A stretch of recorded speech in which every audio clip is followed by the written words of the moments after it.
as well was going to the Museum of Free Dairy. And the woman who was working in the museum and showing us around, her brother was actually killed in the Bloody Sunday massacre. And so again, I mean, this always is going back to people with me, I guess, but just meeting those people and having those experiences, and I mean, that makes all the difference in the world. It's just being able to understand where someone's coming from and actually talk to them, and it brings history to life for people, and it makes you understand why these things are still relevant. Bloody Sunday was an attack by the British Army on a peaceful march. Do you see this museum as promoting some form of reconciliation, and how? I'm not sure whether we promote reconciliation. I think that what we hope we do is that we promote understanding, and we also would like, without imposing anything on anybody, we suggest to people who come in here that there are perspectives in which you can see the events in Northern Ireland, both in history and in contemporary terms, perspectives in which you can see them as not divisive at all, but as touching on, connecting with different consciousnesses of different communities. And I don't know if that makes sense, I'm not explaining it very well, but it's, so the honest answer is that, are we promoting reconciliation here? I don't care. I don't care. If we do, we do, if we don't, we don't. What we're out to do is to tell the truth of what happened in the language of the people of the area, and to tell it in a way which doesn't alienate anybody. Say, it's honest, here we are, here it is, and you don't have to think that this is just our story. It's also a story told like that. The story has good universal significance. What happens to the Protestants who visit there? Are they welcomed, or he doesn't show any interest in them? Does he invite them, or he never invites them? That's the question I had on mind. Honestly, Ireland still has a long way to go.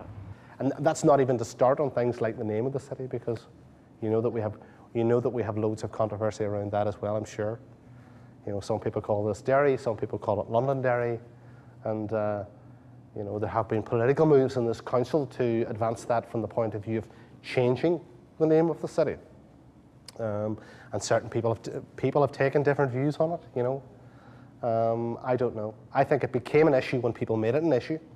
But it strikes me here that looking at Derry today with the bog side area and the fact that that's where the civil rights movement began here, you could see the space. And when we saw that, when we were walking around the wall and we saw that tower that was the prison, you said, and the barbed wire that was there, and that was the dividing line. Space, and who owns the space owns the power to move around in the space, or the best spaces, or the high spaces, and the low spaces.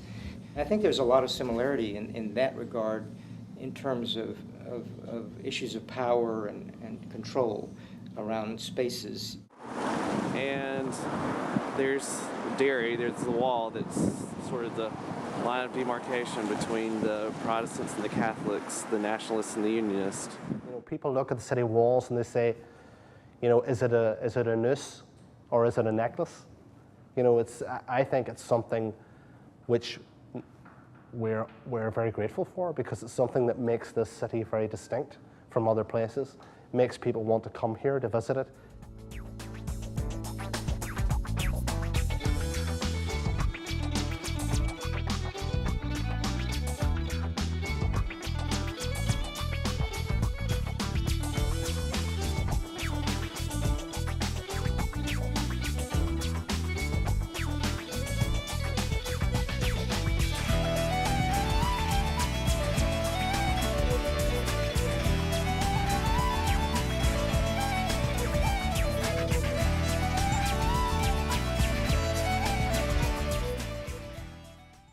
The education system is highly segregated along religious lines. Only 5% of our schools are integrated. Moving forward towards common symbols and not exaggerating on heightening tensions in celebrating different particular symbols, that would help the process in a positive way. And I think sport in that sense in South Africa, when it happened in the '95 World Cup, that created like a common symbolic reference that everybody could refer to and identify with. Now that's not necessarily isolated to sport. You could do that through arts.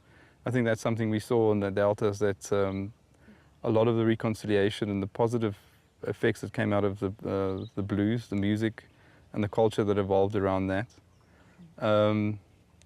Maybe that's something that Northern Ireland is lacking. I couldn't really spot any common kind of activities that they could rally around in terms of bringing them together.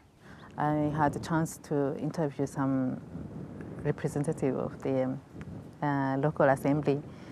Some of them are just frustrated by the flag, which is flagged on the Parliament House, which is a British flag, and they would like to see the Irish flag as well.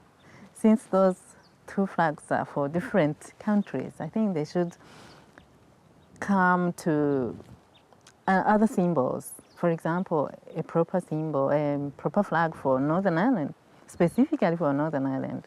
For example, the sign of the assembly itself with this flower, it can be developed into a flag for Northern Ireland. And I'm still surprised at the level of a feeling of like still aggression, still tension, a lot of that still, even though they've come a long way. And that was upsetting, you know. To work together as Catholics and Protestants, they don't want to be one nation. There's this division that it's like it's going to carry for generations and generations. It's something that is going to take forever for them to work together as one nation. I don't get the feeling that they want to make peace. They seem comfortable in their zones.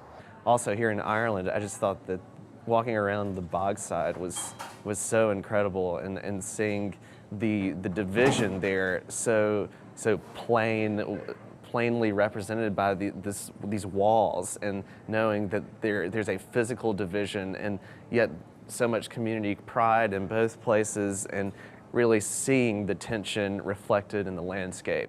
And from my perspective, walls represent political failure. They don't represent, progressive politics or politics of reconciliation. And they're about keeping people divided, and anything that keeps people divided, it doesn't work. There definitely is signals that costly signals that you can only do if you really intend, to live amongst each other. And it's about continuing that process of sort of tearing down walls, metaphorically and, literally. With the Apprentice Boys former governor yesterday, and there was a mention of taking down, I guess, part of the wall, the peace line wall, and maybe how that could be a symbol of reuniting the two communities. And he did seem a little paranoid. He said, but then the people wouldn't be able to defend themselves. And what's your feeling on that? I'm in favor of taking down all those walls, but people are nervous, they're frightened, of course they are, but sooner or later it has to be done. And I wouldn't, sort of jeer at or belittle people who are living just behind the wall and say, well, look, don't be taking it down. So it's a process you'd have to work at, but at the very least you have to begin with the objective of getting rid of the walls. You won't get a lot of walls around here, as you may have noticed. We've got those big walls of the city of Derry that the Apprentice Boys defended in 1688, 1689. And then at what time does tearing them down also build resentment? At what point do people want to hold on to their heritage? And last thing you want to do is get people angry, You can't erase history. I think they should be preserved, but again, move forward and try to come to common symbols. You see the walls of the city there that separate essentially the Catholics from the Protestants. We're here in the Bogside right now, which is, of course, the Catholic sort of stronghold. All these murals are up for public art, showing sort of a reconciled society. My goodness, the murals were very intense, very scary. So much menace, yeah. The murals are just reminders of that terrible past when we were so divided. And I hope that they won't inspire any division in the future, But I presume that both traditions would want to maintain their murals as part of their history. I think in a perfect world in the future, and if it happens, they will be removed. But at the moment, that violence is very close. It did happen. You go onto the Bogside in Derry, and there's a big one of of a British soldier knocking a door down with a sledgehammer. British soldiers firing plastic bullets. These are all memories that in historical terms happened over the last 20 to 30 years, which is yesterday. You can't just ask someone to forget their past. But those who are wronged by the conflict, I don't think it's easy for them just to say, okay, you know, I'm fine, so I'll forget about my dead brother or my dead husband. I think a lot of people need to have the opportunity to tell their story, because I think that an awful lot of people in this community have bottled up an awful lot of stuff that they haven't had an opportunity to talk about. I think Desmond Tutu said it best in his book, No Future Without Forgiveness, that if a husband does something to offend his wife and they don't talk about it and they don't reach some sort of reconciled state over the issue, then they can't live together. They cannot be in a marriage together because there will always be a rift. You can't just ignore the past. You can't ignore a wrong that has been done to you. You have to deal with it. You have to address it and find some way to forgive or to heal on what has happened. And if you don't, you can't move on. Some people that were old enough to remember what things were like a long time ago, you know, it's still very strong for them. But when they have children, they convey attitudes to their children. You know, so it might be a little bit less, but it still kind of trickles down through the generations. Because I believe it comes from the older people. They get taught. Because I had a friend, she told me that she was not allowed to bring blacks into her house. She was not allowed to have black friends. And, you know, when you're little, race doesn't really matter, you know. I mean, you kind of notice it, but you don't think anything strange. But, you know, as you get a little older and older, you realize, you know, why do some kids live on this side of town and other kids live on the other side of town? Yes, talking to younger generations in Northern Ireland, they don't really see any need of fighting or divisions for them. I think with younger generations, the situation will improve faster. And now that we're living in a smaller world today, because of technology, the evolution of technology, telecommunications and transport, we're living in a much smaller world. And therefore we're in a stronger position to shape that world. And your generation is a generation that could be the first generation to be able to say that for the first time in history they've lived in a world in which there's never been any war or any conflict. We live in Belfast. We're going home to South Africa. I've been waiting for this and I'm really excited to be going home. In South Africa, we hear the story of apartheid from Davinya's father. And after a long 3 weeks, some students are just glad to be home. I'm from South Africa.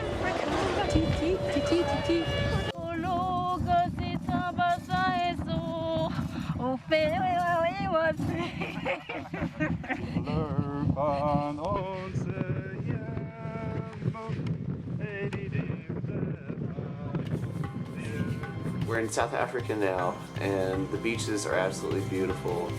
The ocean is gorgeous. It's certainly one of the most beautiful places I've ever seen.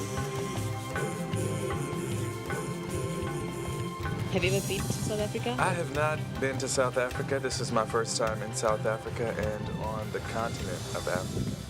On the plane, I was thinking that I'd be the first one in my bloodline to return to the continent of Africa, which was a bit touching. I actually found myself in tears on the plane, which is something a man would be uncomfortable saying, even prior to landing, realizing that I would be, in a sense, returning what many of my ancestors would have called home. I only have 3 Latin words for you. In vino veritas. What does that mean? In wine, truth. Okay. Thank you so much. Absolutely.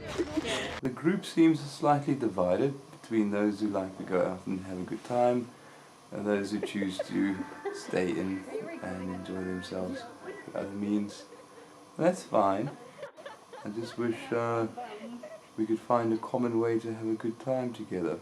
We were sitting in the restaurant and Sabini said, she said, I'm cold. And I said, oh, I'm not cold but I'm very hot-natured. And it was probably, 75 degrees in the restaurant, but they had a very long flight, so she had to chill. And I just said, I'm not cold, but I'm also hot-natured. And she said, but white people don't get cold. And I said, white people do get cold. And then Derek said, he said, well, we wouldn't probably say it, but on this trip, you know, we can talk about these things, and we do think that white people don't get cold, or white people like the cold weather. We were at the bush camp for dinner, our first night in South Africa, in Port Elizabeth. If I would have known we would be eating outside, I would have just a little bit warmer.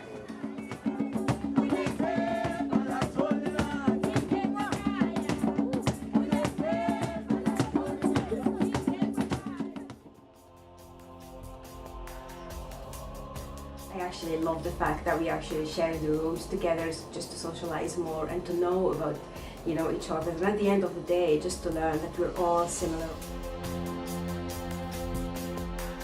The South African experience has been exciting so far. However, I have to say something.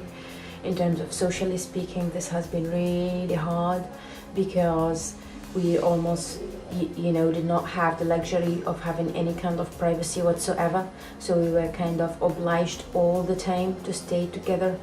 And I would say up to this point of the trip, really my social ability and social skills have been stretched to the limit. I am to the point that everyone irritates me and everything just gets on my nerves and winds me up. I was asked to swap rooms. Salah was my original roommate, but she decided to leave me. Yeah. Who knows why? We don't know why quite. She said that she doesn't feel comfortable in this room because it's too small. Is it too small? Or am I just too big? Are you together with each other all the time? Yeah. Okay, so you can carry on until 12 o'clock tonight, drink a bit of red wine and get really reconciled.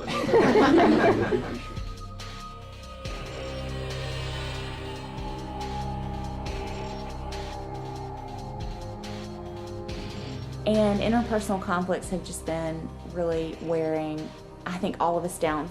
It was yesterday morning, Frankie made a comment that she thought our group was a great microcosm of the world and an example of reconciliation, and I looked at one of the other girls and we were just, ugh, no, because there's been a lot of bullying. They've seemed to have singled out a few of us, myself included, as targets and just the butt of jokes. Maybe just because they find another person to be annoying is no justification for making fun of them.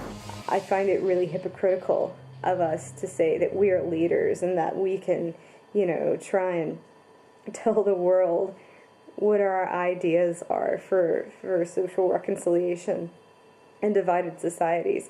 And yet, in our tiny little group, we can't even reconcile amongst ourselves. I am exhausted with the whole reconciliation thing. Race, religion, reconciliation, I'm through.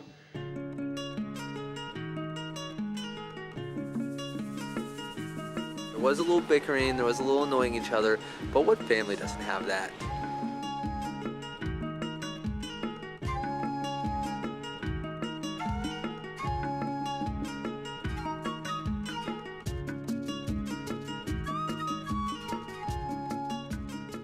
Well, South End was an area of Port Elizabeth that used to be a very mixed area where all kinds of racial groups lived together and lived harmoniously together.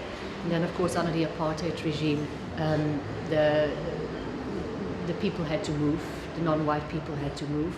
So with the forced removals, the people left, and most of South End was destroyed.